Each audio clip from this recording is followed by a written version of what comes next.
I think it's time to start this session. So welcome.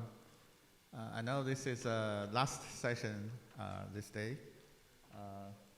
Everybody is tired. This session actually is our ground challenge session. This year, this session is also our ground challenge is also endorsed by MICCAI. And the challenge name is Cerebral Artery Segmentation Challenge, CAS.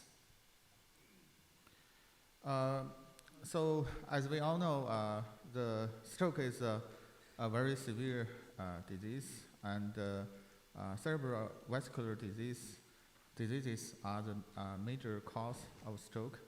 And in MR, time of flight MRA, non-contrast MRA is most widely used as a non-invasive MR imaging techniques.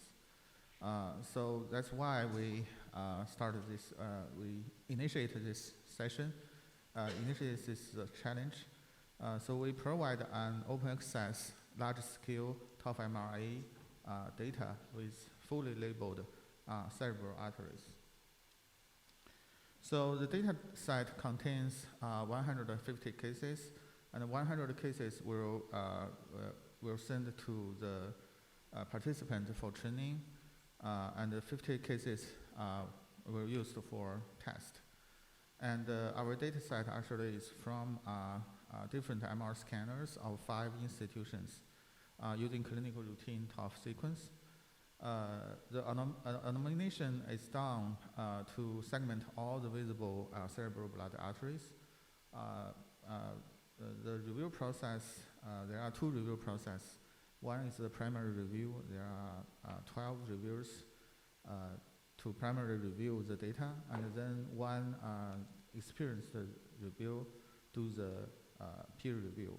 And this challenge is also funded by TS Imaging, and we do have award for them. So the evaluation matrix is like this. We basically use 2 parameters. One is death. The second one is this average Hausdorff distance. The death is very common used in segmentation task, and this AHD reflects the topology of the artery and reduce the effect of outlier points. So we also emphasize the depth and the HD of the stenosic regions, because this stenosis is always the focus in TOF. So here shows the image, the ground truth, and the results from 4 teams as an example. So the final ranking is we have validated submission. We have 21 validated submissions, and actually the score is very close, very close.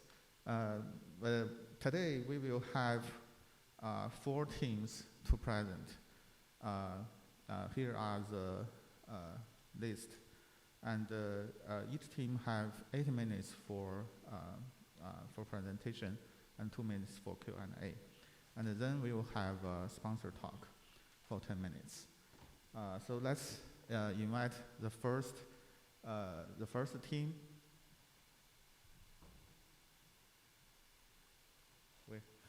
Yeah, please.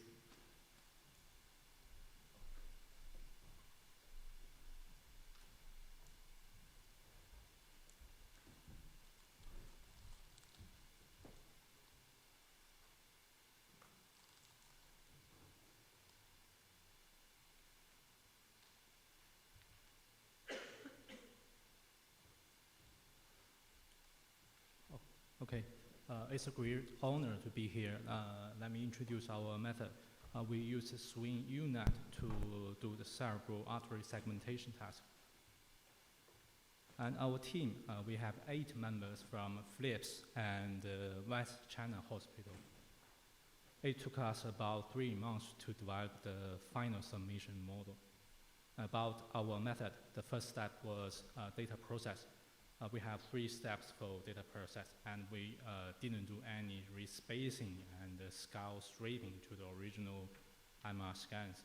The first step was voxel normalization. We use Z normalization with a mean of 0 and standard deviation of 1 for each scan individually.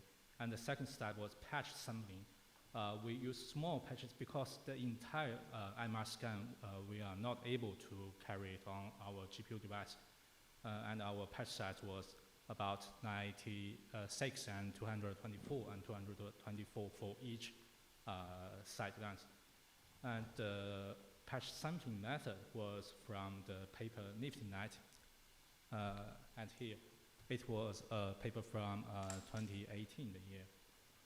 And the third step was data augmentation.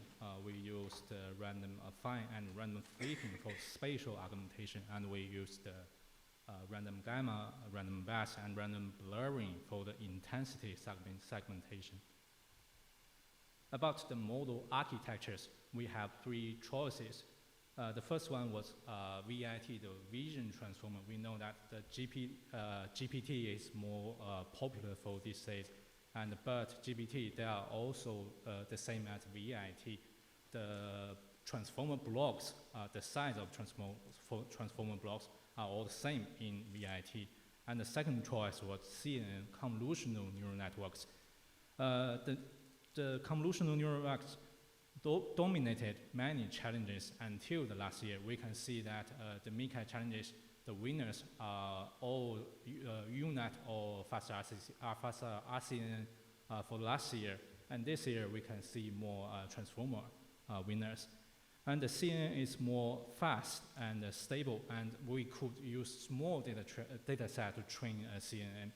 And our final submission was swing UNet. It's a compromise of transformer VIT and CNN. It's a pyramid-like network, so we can call it a hierarchical network, because we can see that from UNet and swing UNet, they are all the same, but the difference was that the swing UNet replaced all the convolutional block in UNet with the transformer block. And we have compared the model performance and the efficiency of these three popular models. The base is VIT base and VIT huge. We can see that the running memory was about 3,000 megabytes. And UNet, it requires only about less than 1,000 megabytes memory. The swing UNet is more heavy. It requires about more than 4,000 megabytes.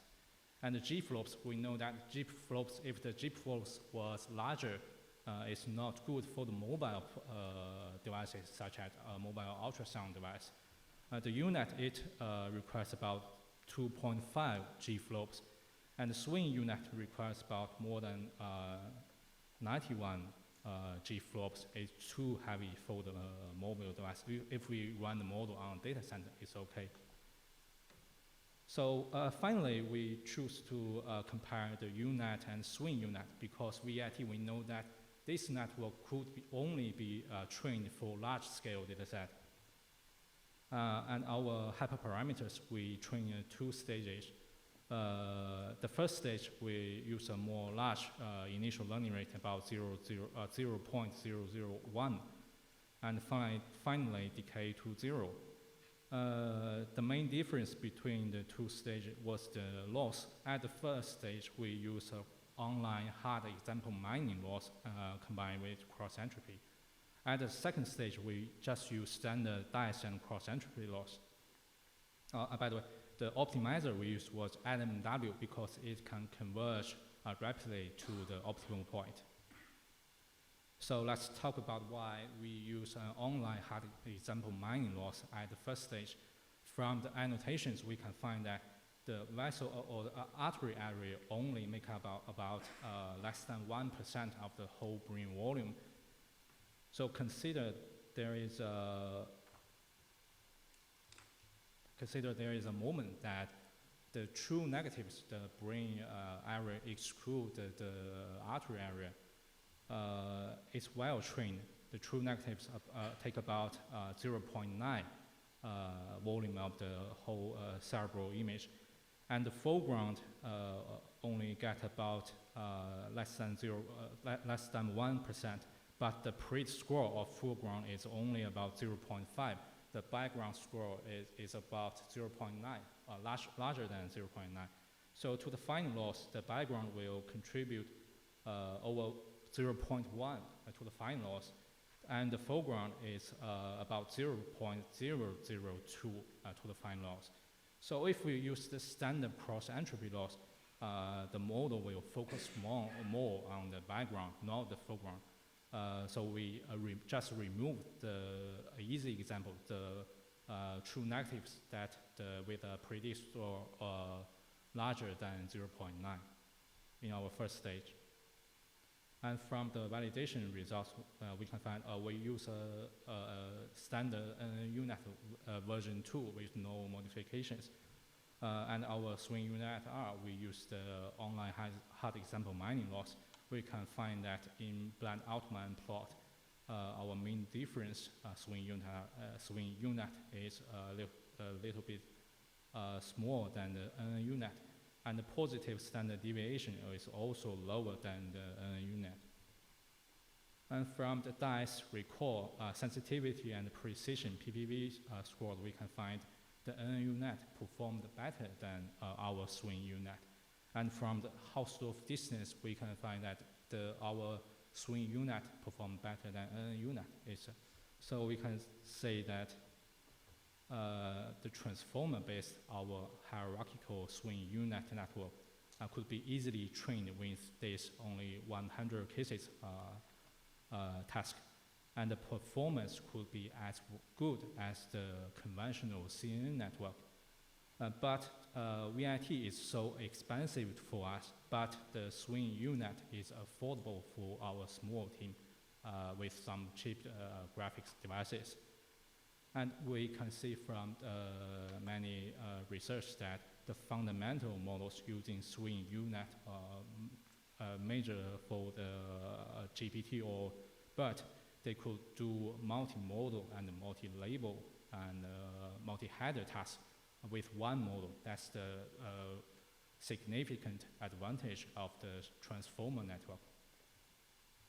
Okay, that's all for me.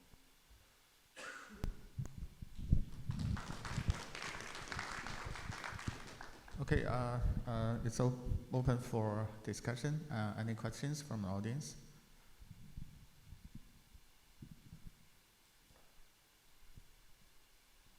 No one? Okay, I also have a question. You showed that compared to VIT, the computational cost is lower, Yeah. But it's not that low. It's 60, right, compared to 90. Yeah.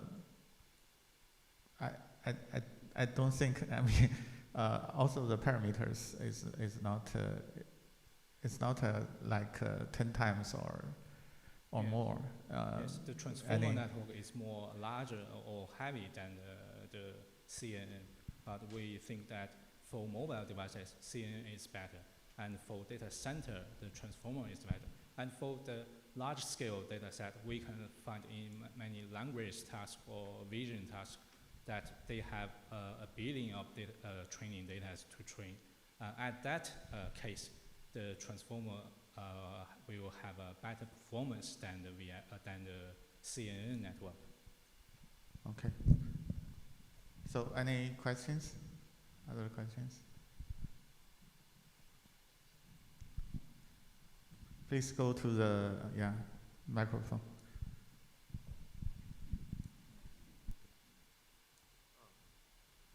Okay. Thank you very much for your presentation. I would like to ask that when choosing the loss function, have you considered dice loss or focal loss, which can automatically deal with the problem of the unbalanced foreground and the background? Yes, a good question. That the focal loss, as we tried, is not really stable for the final training, and so we choose the cross entropy. That is also okay. The DAS is really familiar, or the same as the cross entropy loss. Okay. Thank you very much. Thanks. Let's move on to the next team. So the next team would be online. So our tech.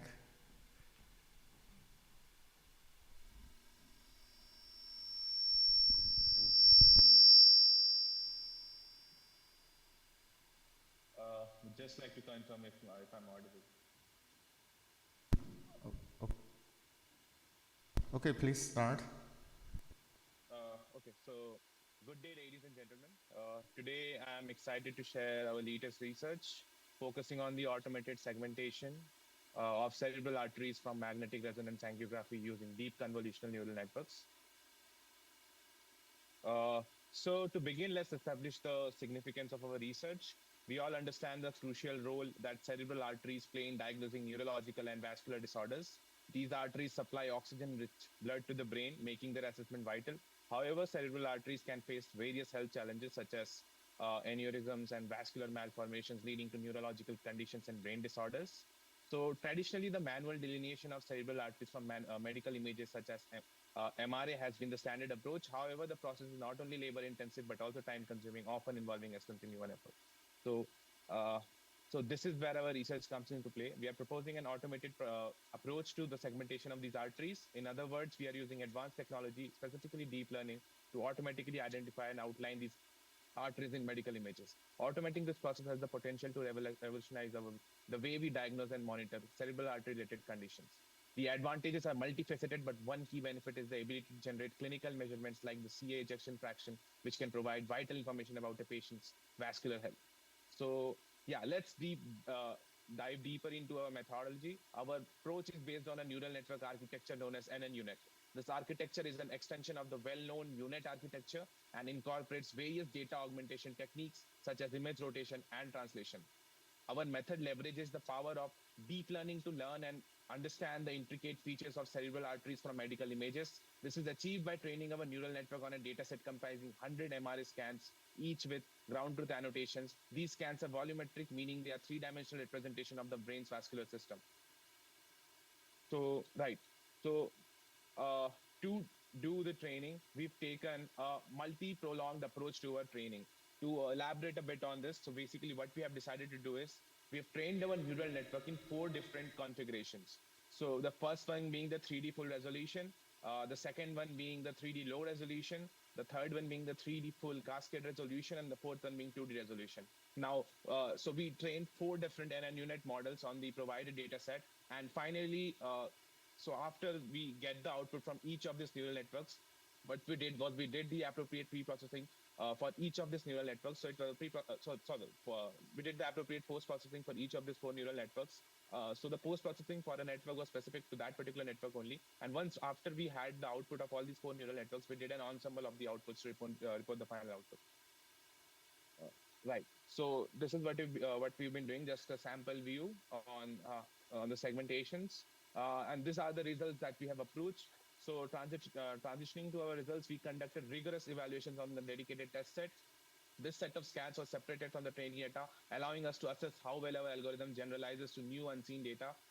So we used several metrics to quantify the accuracy of our segmentation, including the dice coefficient and the Hall-Stop distance. The dice coefficient measures the overlap between our automated segmentations and manual annotations. The Hall-Stop distance quantifies the maximum discrepancy between the two. So the results of our evaluation were quite promising, demonstrating strong agreement between our automated productions and the manual delineations made by our experts. Our dice coefficients are high, indicating substantial overlap, and our Hall-Stop distances were low, revealing minimal discrepancies. So in summary, our research presents a very powerful approach to the automated segmentation of cerebral arteries in MRI image sequences. And right, so our approach holds great potential for improving the efficiency and accuracy of diagnosing and monitoring cerebral artery-related conditions. Lastly, I would like to extend our heartfelt appreciation to the challenge organizers for their invaluable support. They provided the dataset for both training and testing, as well as our robust evaluation platform that allowed us to rigorously assess the performance of our algorithm. We also acknowledge the critical support we received from Compute Canada, which played a significant role in our research efforts. Thank you. That brings me an end to my presentation, and I'm open for questions now. Thank you. This talk is open for questioning. Any question from the audience? there are a lot of time actually. No? Okay. I have a question. I see it's basically an NNUnet. So you think you got a pretty good result is because of your data organization or the different resolution? So the training for different resolutions? Thanks. Right. So yes. So your question is basically that the result that we've got owes to the different type of resolution that we use. Yes, that is indeed. I'd agree with what you said. So training on different resolutions, what basically means is, so it is making our model more robust. So in a way, our model is getting an experience of the data in different resolutions basically. So that means it gets to capture more dependencies on the data, which I feel is what made our model more robust. Okay. Any other questions? No. Okay. Maybe we can go through the next team. So the team 3. Thanks.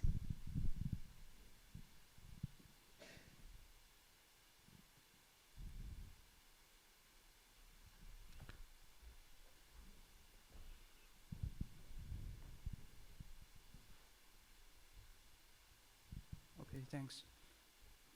Hello everyone, my name is Gong Tan and I'm from Beijing Institute of Technology.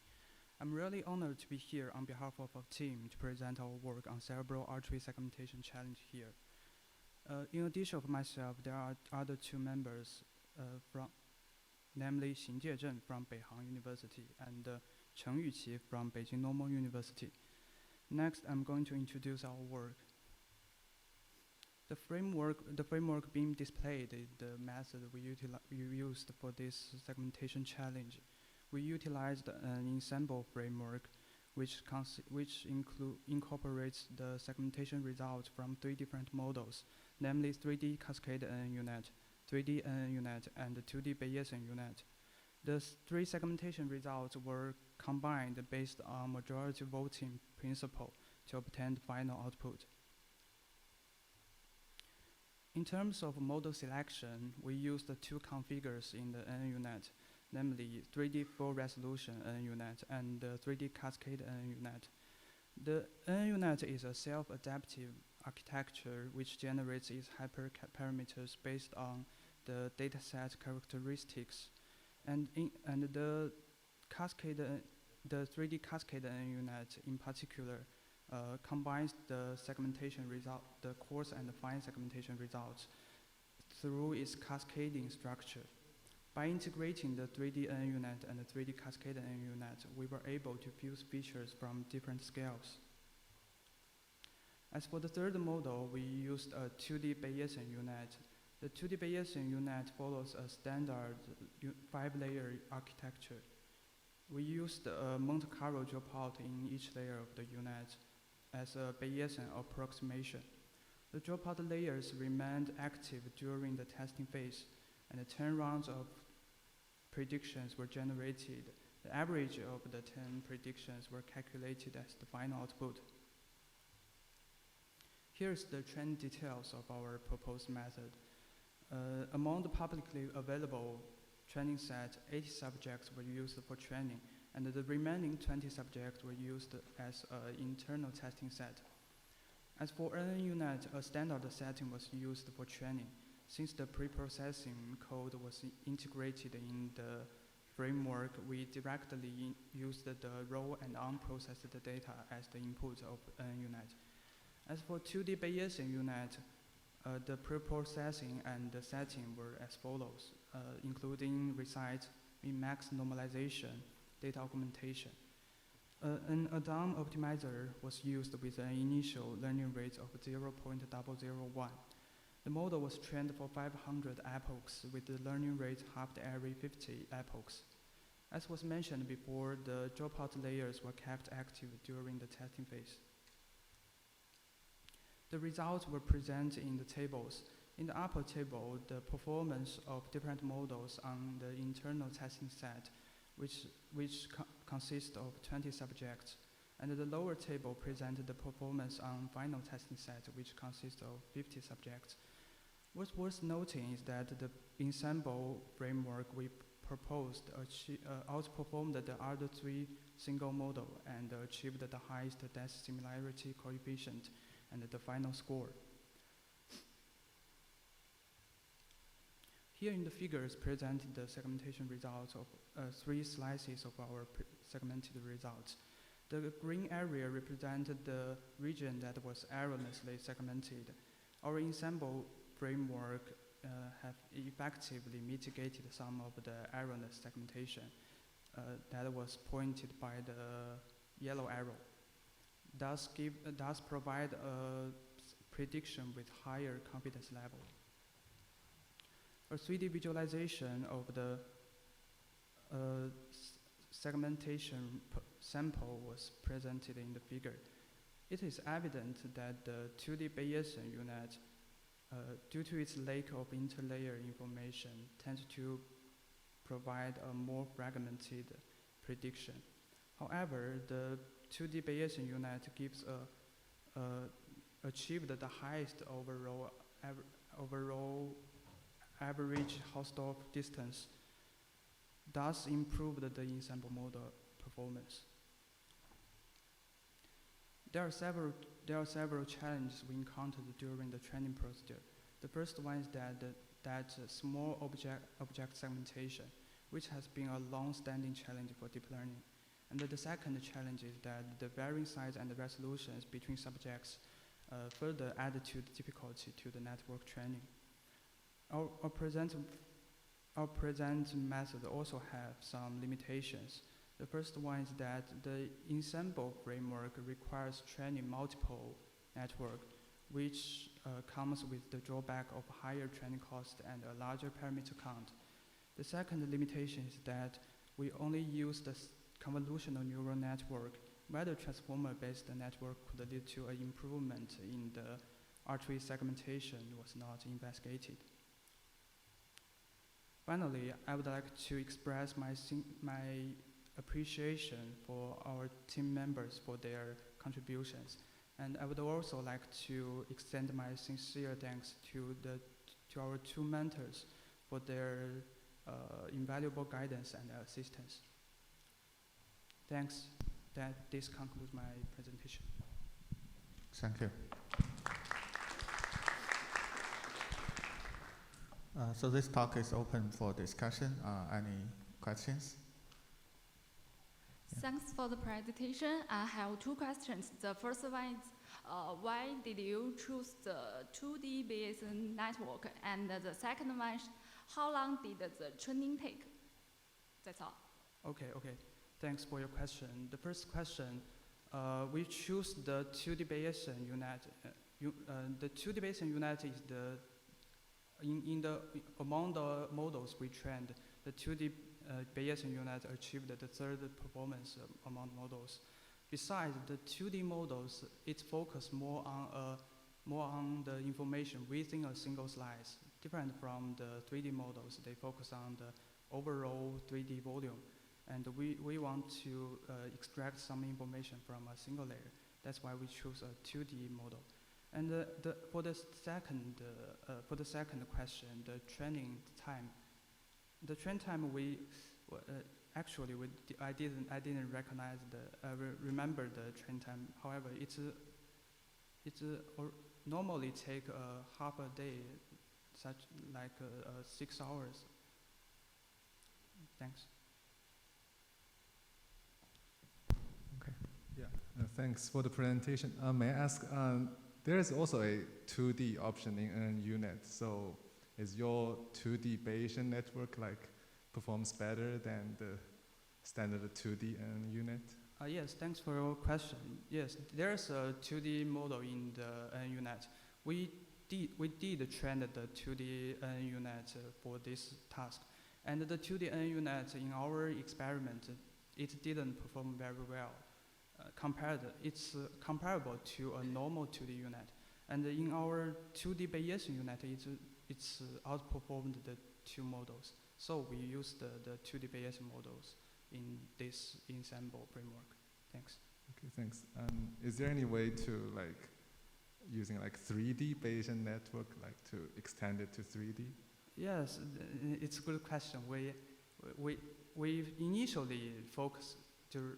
initially want to focus information on a single slice. So the third model we applied a 2D model.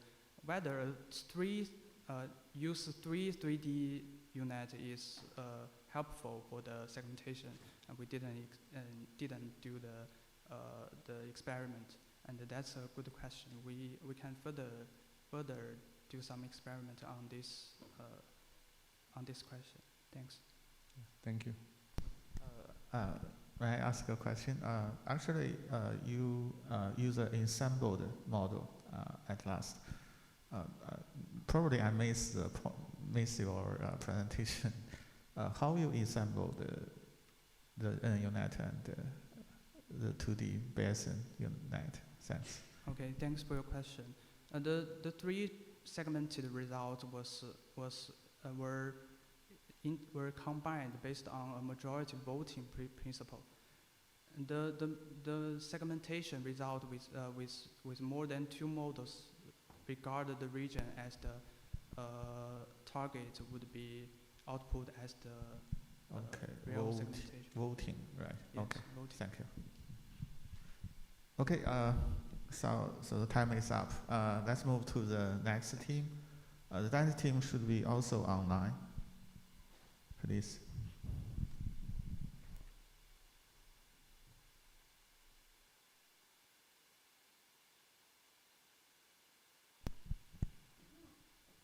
Hello?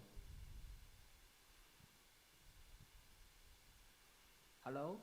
Should I speak or just play the video?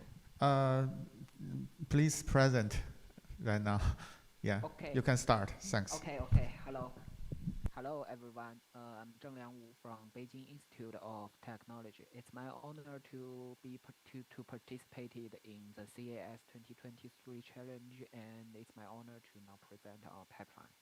My team name is BIT, and I'm grateful to have Professor Shesong Li from Computer Science and Technology Schools as my mentor. In the following slides, we will present our approach, which we have named multi-scale feature and residual alignment unit plus ensemble model. The proposed model could, I'm sorry, that may be there is a problem with my with my PowerPoint, and our proposed model can be viewed on the slide. Currently, 3D UNet is most widely used 3D medical image segmentation framework. Our method is based on a 3D UNet, and we do some modifications.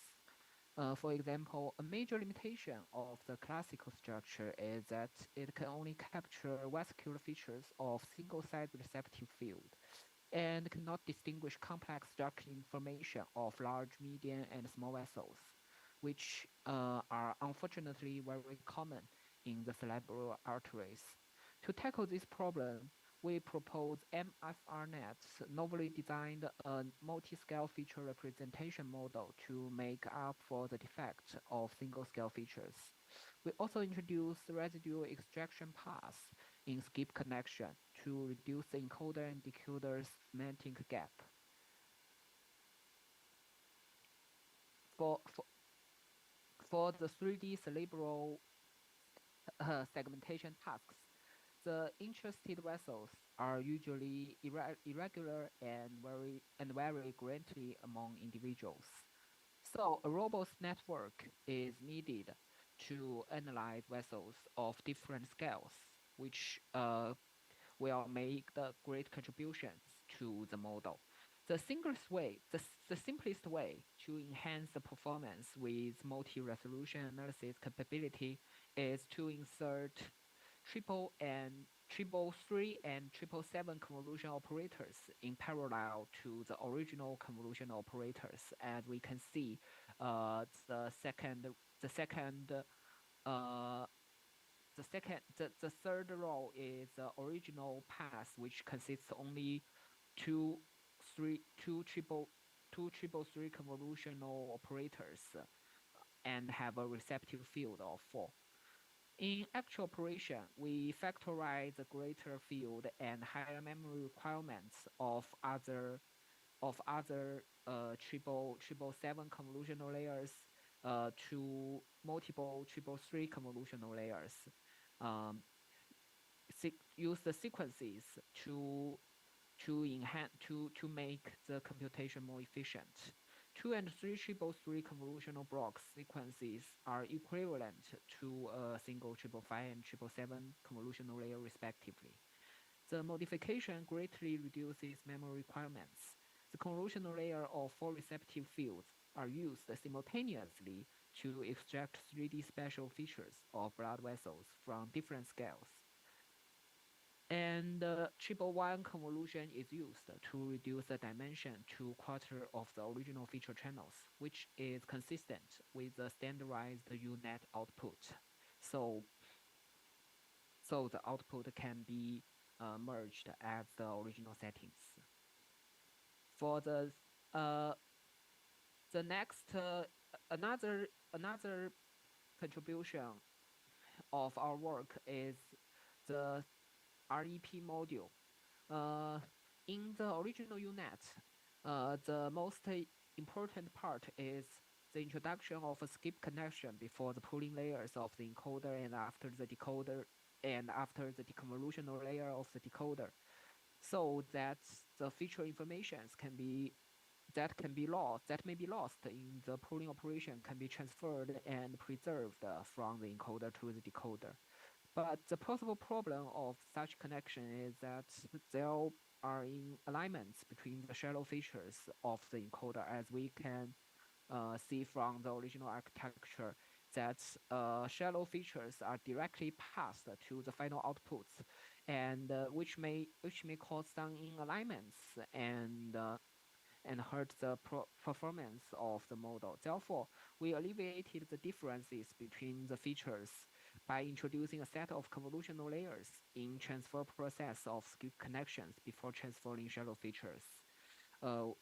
Inspired by the ResNet, we use a set of 131 convolutional layers to implement long-linear transformation operations.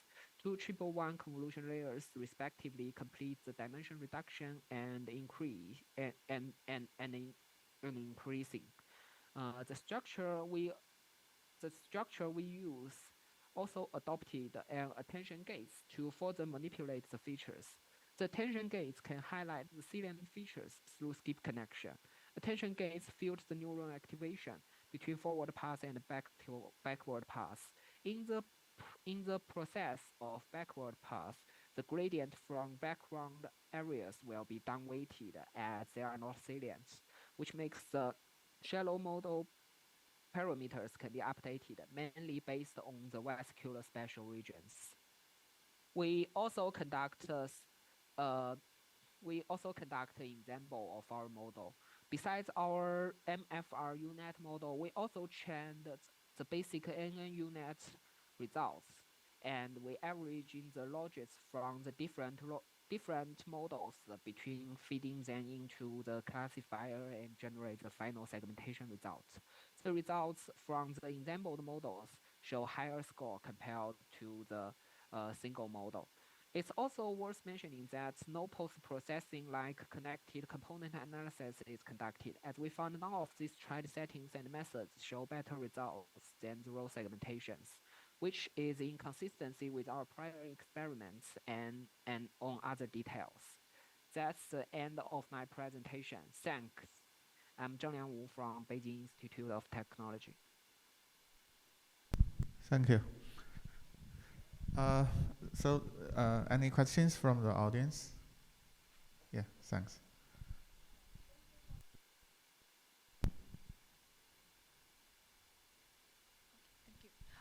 Thank you for the presentation. I have 3 questions. The first one is also the time for training and inference. And the second one is, did you do any pre-training? And the third one is, how much GPU memory did it use? Did your model use? Sorry, that's all. All right. Thank you. It's a pretty detailed questions, and it's also, and I also feel the need to clarify it.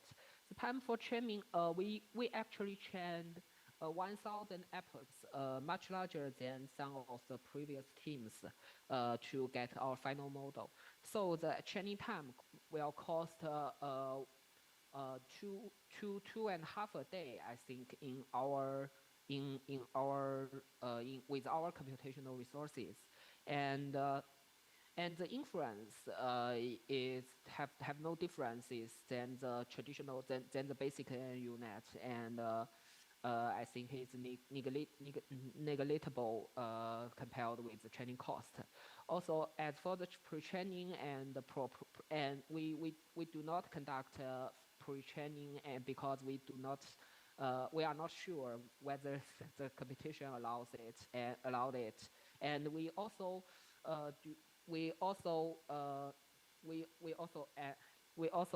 have no further pre-processing besides extract patches and doing some augmentation. The third question, the GPU memory. Our introduced new modules will not influence the GPU memories much, as we have made many modifications to save the computational to save the resources. So basically, for inference, only around 2 to 3 gigabits memories will fit the model. Thank you. Thank you.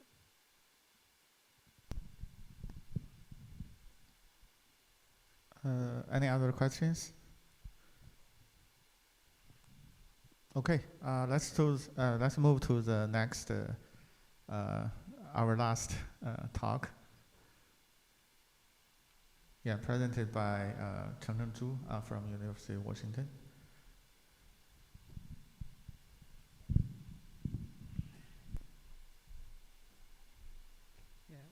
Thank you for the challenge organizer to invite us to present our work. So the title is Cerebral Artery Segmentation with NNUNet. It's quite a similar network as the previous several groups. And this work is mostly done by my postdoc Sam, but he's applying for a green card, so he can't come here. So I will present for him. And the cerebral artery segmentation is an important question related to like stroke or dementia. So that's why it's a very hot area, and deep learning models are also very popular. So we also use deep learning to do this task. And as I said, like ischemic stroke or hemorrhagic stroke, and this all related, very related to this challenge. And we use this 3D time-of-flight MRA, which is a very popular technique. It's non-invasive, high contrast, 3D no radiation, and we use a challenge-provided training and test data set. As we can see, the right is the provided mask. And NNUNet is a very popular for medical image segmentation. The full name is No New UNet. UNet is very popular, and but it's including several parameters, how you choose the parameters. And No New UNet means they will automatically kind of give you the parameters. So you don't need really some kind of other UNet. And our method, including the intensity normalization, adjust the image intensity values to ensure they fall within a specific range, and also resample the images to ensure a consistent voxel or pixel size. And then the data augmentation, cropping, and increase the diversity of the training data set and improve model generalization. And this is I think we use 2D UNet, We use a 3D UNet in this challenge. Here shows the structure of 2D UNet and 3D UNet. A little bit difference here compared to other group is we modified the loss function. We use a combined depth loss function and a cross entropy. And these two equations for the two different loss functions are listed here. So that's we try to minimize the dissimilarity between the two distributions and also this region-based depth loss function. And the training was using an encoding and decoding path where each path includes 5 convolution blocks and each block is comprised of 3 by 3 layer. We also use the instance normalization layer and the leakage restratified linear unit. And the NUnit utilizes the cropping and z-score normalization. The SDG is selected as the optimization algorithm with an initial learning rate of 0.01. And we run the model for 300 echoes and apply 5-fold cross-validation. We train the model using 3 GPU with this patch size. So NUnit has the ability to handle multi-modal and noisy data coupled with its state-of-art performance and active community support, made it a compelling choice. Our approach makes use of NUnit, a fully automatic deep learning framework tailored for medical segmentation. And the design choices are as follows. And each images are normalized through mean subtraction and the standardized division, while non-vessel voxels are assigned to a value of 0. And the network architecture follows a 3D UNet structure, featuring encoder or decoder connected by skip connection. And the loss function combination of DES and CE is used. And here show the result of the 5-fold cross-validation. And here shows the result of this 5-fold validation. We can see the DES and sensitivity is actually quite similar. And this is our result.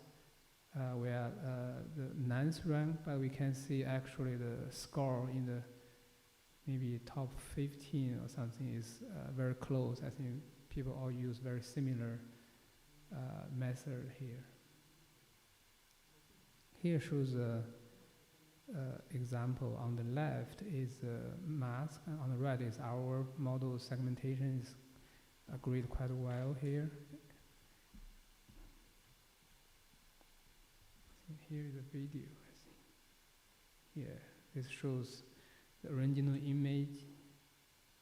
Then it shows the provide mask, I think. And this is the provide mask of all the major intracranial arteries.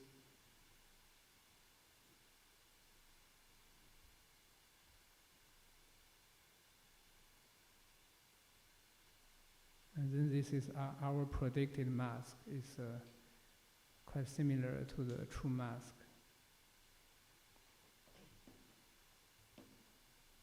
So in conclusion, we applied NUnit for cerebral artery segmentation. We use a hybrid loss function of DES and cross entropy. Changing the model, such as in the future, if we use more advanced model like transformers, it may improve the performance, and more data is also needed for better training. And using traditional and modern machine learning algorithm for artery enhancement may also help improve the results. And further optimization of the loss function may be also helpful. Yeah, thank you. Thank you. So this talk is open for discussion. Any questions? Okay, thanks for the presentation. I have one question. I saw that the second team used NUnit, and actually about all the teams tried the NUnit. So I want to ask that, how do you think about NUnit, and how can we improve the performance? Thank you. Yeah, thanks for the question. So I'm a MR physicist, so my postdoc is a computer scientist. But that's from my learning, because my student also went to MICCAI. Actually, several days ago, there is also a MICCAI intracranial artery segmentation challenge. So maybe there are more teams there. I think based on their feedback to me is NUNet works great, but in the CV field, they are trying to use like transformers, and some team already begin to use that. I think that may be the future. Thank you. Thanks. Actually, I have very similar questions. You know, the NA-UNet actually is nothing new UNet. So all the teams using this, I think it's an open question for every teams, whether we can do something, you know, to make the results much better. So we do have another question. Yeah, so please. So actually, I have a question for the organizers. Yeah.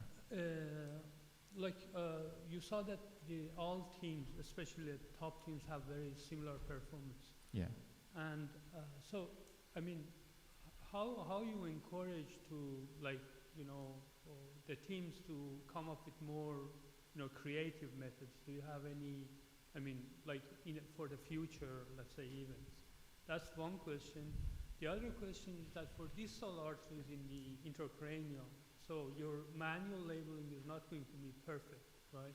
Yeah, that's right. So many of those, like especially distal arteries, are going to be missing. And when you're evaluating different teams, there might be actually one team is doing better than the other team in terms of, you know, labeling or segmenting the distal arteries. So how do you handle those challenges in your future, let's say? Yes, thanks.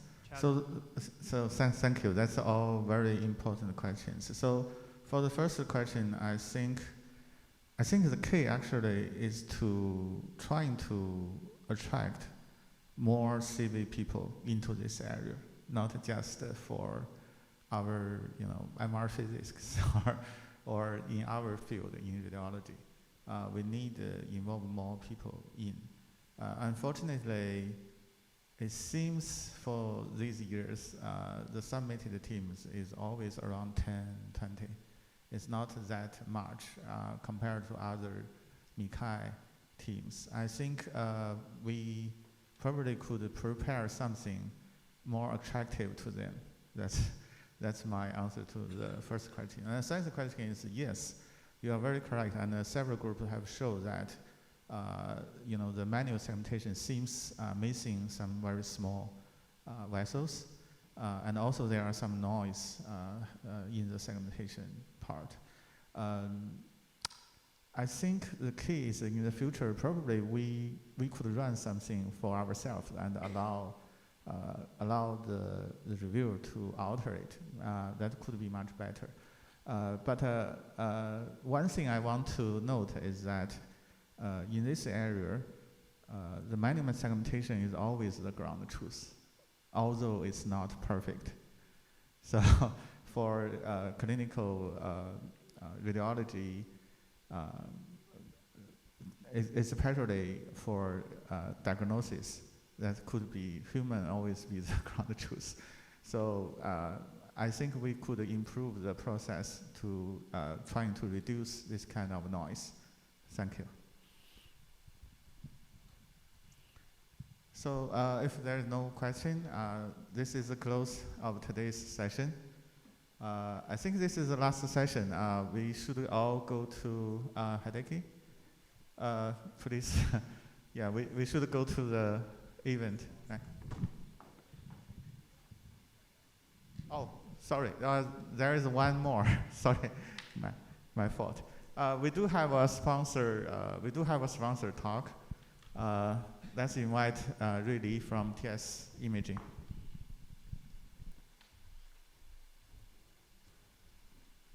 So thank you for introduction, and I know there is a bit of tour after this meeting, so I will finish as soon as possible. Actually, congratulations to the 5 teams, 5 winner teams here. I also have the same question as the audience. We have the very similar results from the first 5 teams, but I think we should have more challenge topics in the next year. Maybe we can have, actually for the AI programming or AI model, it cannot, we can get a very high dice index, but actually in the final application, we cannot use this kind of model. I don't know whether we can have more challenge topics in the next year, maybe. Yeah, I will work closely with Huijun, and maybe in the future we can have more challenge topics on that. And actually, I have two backgrounds. One is I'm a professor in Tsinghua University, and also I'm a founder of TS Imaging. Actually, we are trying to translate our scientific research research to the industry products. So we are trying to provide the world-leading medical imaging solutions. So we are also want to provide one-stop shop solution for medical imaging research. So this is the products of our company. So we have the medical imaging research platform. It can gathering all the data, and also we can transfer this data to different applications, such as we have the plaque analysis solution, named as TS Vessel Explorer, and also we have the blood flow solution, analysis solution, named as the Flow Explorer. And we can also do the user-defined solution as you need. And we can transfer the data to this analysis software, and we can, using this analysis software, we can have the results back. We can have the ROI, or we can have streamline, so we can send all these results back to this platform. And using this kind of platform, we can actually summarize all the parameters we need, and we can do the research based on this platform. And actually, for this platform, we have a lot of functions. The first one covers the whole process of the research. Actually, this platform supports the initialize of the projects and the design of the projects, and also the gathering of the data. If you have a multi-center trial, you can collect data from multi-centers, and also nominalization for different center. And also you can do the quality control for the different data set. And also you can analysis data and also do the statistical analysis. And also this platform supports the various clinical trials, including the cross-sectional trial or the follow-up trial. It can do the follow-up trial using this kind of, actually in this image you can see we have multi-time points data from different time point. So we can do the multi-time point trial using this software. And also it is efficient and multimodality data collection. It can not only collect the image data, you can see also the ultrasound data, and also it can collect the ECG data or EEG data, whatever data you want, you can upload to this platform. And also this platform can support the user-defined clinical research form. So you can design the clinical research form in different clinical research form in different time points. So you can use this kind of clinical research form to manage the clinical trial. And also this platform integrated with some message system. So at the time point you need to follow up the patients, you will receive a message, and using this kind of message you can contact with patients and fill in the clinical research form or do the image analysis. And it's about multiple research collaboration. So the different researchers have different roles in this platform. It can either be the quality control, or you can do the primary review or secondary review or peer review, you can have different roles on this platform. And it is also flexible data analysis. We can use different kind of applications, including 3D slicer, and also the applications from our company. And we have a very easy used user interface, so easily used interface. So this platform is very easy to use. It can accelerate your, make your research more efficiently. So this is the first thing I introduced to you. And the second thing I introduced to you is a plaque analysis solution. You know, in Tsinghua and in also previously I was a fellow in UW, so we are working a lot on the plaque imaging. So this is total solution from signal acquisition to image analysis. So we have the coils here. We have 8-channel crowded coil, 16-channel crowded neurovascular coil, and also 36-channel neurovascular coil. So we can acquire the signal from the beginning, and we can get a very clear image because we have this kind of coil. And the second thing we can do is we can automatically post-processing. We can do the automatic post-processing procedure, including we can analyze this. We can automatically extract the center line, do the segmentation, and also do the 3D reconstruction automatically. And the third thing we can do is we can discriminate the plaque composition because we have done large clinical trials, such as the CARES projects. We collect more than 1,000 patients, so we use that kind of data to do the training, so we can do the plaque composition identification. And also we can support the comprehensive and customizable reports. And it is compatible with MR scanners, including GPS and also United Imaging. So this is the second product I introduced today. It's mainly used for the plaque imaging. And the third product we have now is TS Flow Explorer. This Flow Explorer is used for the 4D flow analysis. You know, one of my research direction is 4D flow imaging, especially for the neurovascular 4D flow imaging for the hemodynamic research in the neurovascular imaging. So we actually, this kind of 4D flow imaging, you can see a lot of companies upstairs showing the 4D flow imaging. But the difference of us is we can analyze in in the volume of the view, not only in the region of interest. Previously, for the 4D flow imaging, we only analysis from the 2D view of region of interest, but we can mirror in 3D manner. And the second thing we can do is we can do the surface rendering. Actually, this is wash stress in the 3D manner. So you can see there is a intracranial aneurysm. You can see the wash stress of the aneurysm is much lower than other vessels here. So that means the wash stress here is much lower, and the function of the endothelium cell is not good here. So this is the traditional path line, and the streamline it is ordinary analysis for the 4D flow data. And also we support the user-defined solution, including different coils. You can see it's a lower limb coil and the different coils for different body parts. And also we design the animal coil.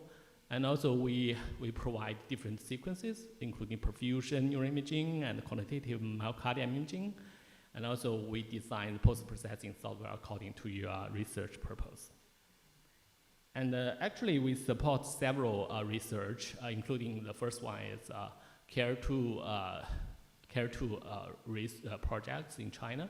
Actually, this is a multi-center cross-sectional study, and it collects data from 14 hospitals in China, and we use standardized acquisition coil and sequence protocol, and also standardized analysis software. And we published more than 20 papers here. It lists some of them here, so you can see a lot of paper was published on the stroke and or the atherosclerosis or JMRI, some journal like that. And also we are trying to work with a clinician very closely. So we do a lot of study on the intracranial aneurysm with the collaboration with Tiannan Hospital in Beijing. And we collect more than 300 large aneurysm patients in our center. And we use our own software. We can analyze the wash stress and different kind of hemodynamic parameters. So use this kind of technique, we can generate a model, aneurysm rupture model for using comprehensive imaging biomarkers, including the morphological biomarker, functional biomarker, and also the hemodynamic biomarkers. And also use this kind of technique. We published papers in neurology. You know, the neurology is a top journal in the neurology research.